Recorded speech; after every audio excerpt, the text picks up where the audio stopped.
We've seen a lot of guitars coming in with various problems, and I've brought in our guest today, Chris Johnson, the head of the service department and a technician himself. And I'm going to talk to him a little bit about dehydration and humidification for guitars. Here's Chris.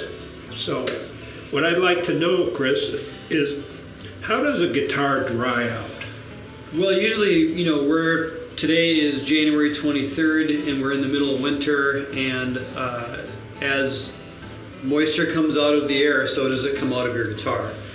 So we're just at a period right now where the humidity in the air is very low, and it's wicking the moisture out of everything, and it's going to take it out of your guitar too. Good, good. And what can happen when it does dry out? Well, the worst thing that can happen is that you'll see cracks develop.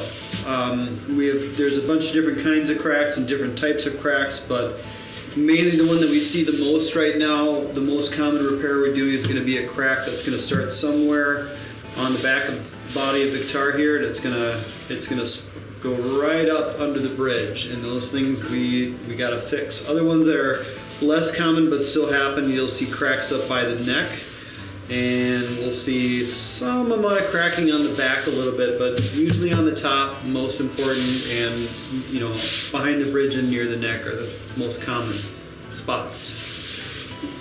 What are some ways that you can tell that a guitar is starting to dry out, or is there any indicators in that? I'm thinking mainly about, I always judge if I can start to feel the frets. Mm-hmm. I know some stuff is... That's one.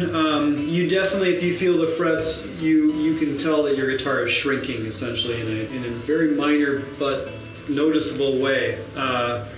That's a good way. I mean, you should, again, I go back to my earlier comment of, if the air feels dry to you, it feels dry to your guitar too. So we have a selection of humidifiers here. What is the main thing to do to prevent this from happening? Well, the main thing to do is, if you live, especially if you live in a forced air home, make sure to keep your guitars away from vents. And that is also the return and the supply. So where it sucks the air in or pushes it out, try to keep them away from there. And you can have a humidifier. And we've got a lot of different products. We down in the service department particularly like this one the most, because it's the simplest, quickest, easiest one to use. And I'm going to come back to this one in a minute, but we do have other kinds for people who want different ones. We have this guy, the Oasis guitar humidifier. We have the Acoustic Guitar Humidifier Pro from Diodario. And then we have the classic, really kind of the proto-generator of humidifiers, the Dampit. But that is kind of the thing you want to do the most, is get humidity into your guitar by using a humidifier, which is basically, they all boil down to the same thing. It's water and a sponge, and the sponge evaporates the water into your guitar as opposed to into the air, and puts a little bit of moisture into that top of your guitar and the back and sides, and keeps it from splitting. I wanted to talk a little bit about keeping it. Are you in favor of, I am personally, the guitar, especially in the winter, should be kept in its hard case so it has a little bit better seal on it. A hard case will help to an extent. Once the hard case has been in the same room for a while too, that's going to acclimate to the temperature and the humidity of the room as well. The good thing about a hard case especially is if you come in and out, the change is slower and less drastic on the guitar, which will help keep it from cracking, because sometimes just the drastic temperature change, not necessarily it being so much drier and it drying out, but just because it's gone through kind of a drastic change, that'll help make a split happen too. So keeping it in the case keeps that change makes that change take longer, and so it's a little easier on your guitar.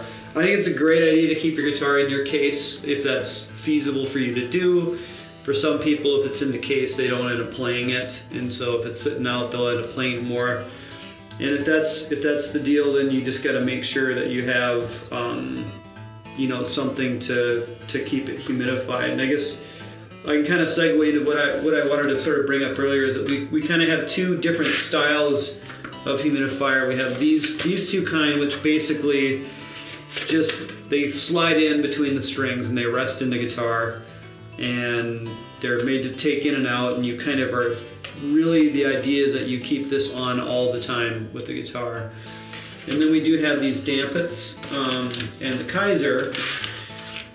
And what I like about these more than anything else, and what I think that they do better than the other kind, is that you get these wet, you slide it into the sound hole, it covers the sound hole, and the moisture goes into where the wood is not finished, and therefore can absorb moisture.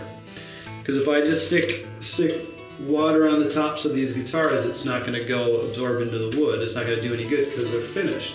This is a little bit of a matte finish, but even still. So what I like about these guitars is it puts moisture inside the guitar where it can actually, where the crack actually is going to develop to begin with. These are, you know, maybe a little less convenient from a certain point of view. So if you're a guy that's on the go all the time, perhaps one of these might be better. But if your guitar sits around a little more often, I would use these. And that kind of brings up a point to me, probably more preferable if you have a gig bag where you can't get that seal. Yep, you might not have a case with your guitar. Exactly, that's a good point. And so that does help. One, we're talking about what's on this table. This is, you know, maybe a little more pro than most people need to get, but this will tell you what your temperature and your humidity in your room is, and those are important factors. If you have an expensive collection of guitars, or even just a couple of expensive guitars that stay in the same spot, it's a worthwhile investment. They're not that expensive.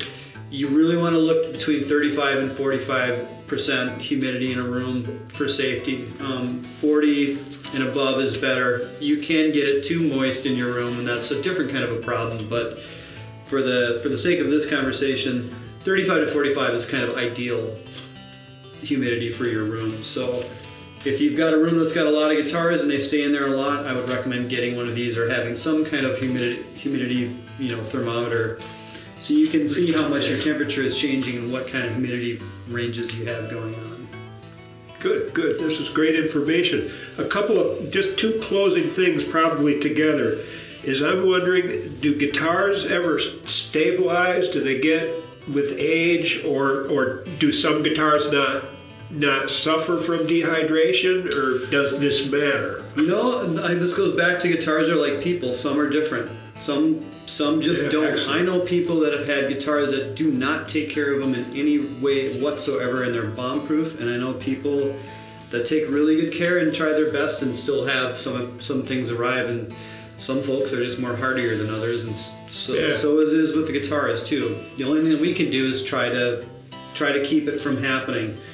A $16 Kaiser LifeGuard, a $12 Diodario Humidifier Pro is a lot cheaper than a 9-inch crack fix, which is going to cost you somewhere around $150. That's right.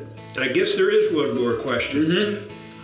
The repair. What do you do once you have some problems from minor to serious? It depends on what the crack is, but for the simplicity of it, we'll talk about the most common one, which is the split that we often see here.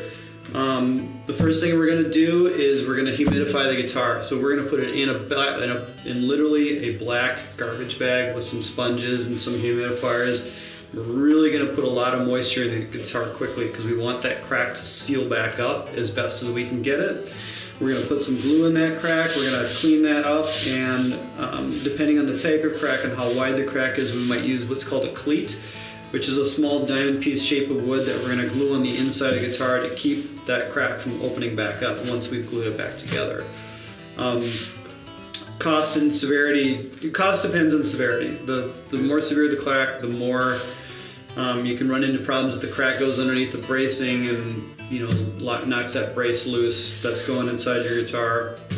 It depends on that, but the main thing we do is humidify the guitar, glue it back together, and in most cases, unless the crack is really minor, we'll cleat it to keep it from opening up again. Well, that's great. That's about all I wanted to discuss. All right. I've even learned more here, and have really appreciated this discussion. Can you think of anything else? No. All I right. think we've done it all. Then that's it. Thank you very much, All right. Chris. Thank you.